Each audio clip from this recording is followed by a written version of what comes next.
शिवसेना नेते आणि माजी खासदार गजानन कीर्तिकर यांच्या पत्नी मेघना गजानन कीर्तिकर यांचे अल्पशा आजाराने आज निधन झाले. त्या 82 वर्षांच्या होत्या.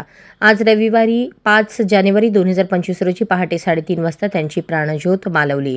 त्यांच्यावर गोरेगाव पूर्वमधील शिवधाम स्मशानभूमीत अंत्यसंस्कार होणार आहेत.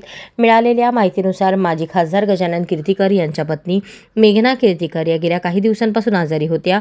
त्यांच्यावर वांद्र्यातील लीलावती रुग्णालयात उपचार सुरू होते. मात्र रविवारी पहाटे 3:30 वाजता त्यांची उपचारादरम्यान प्राणज्योत मालवली.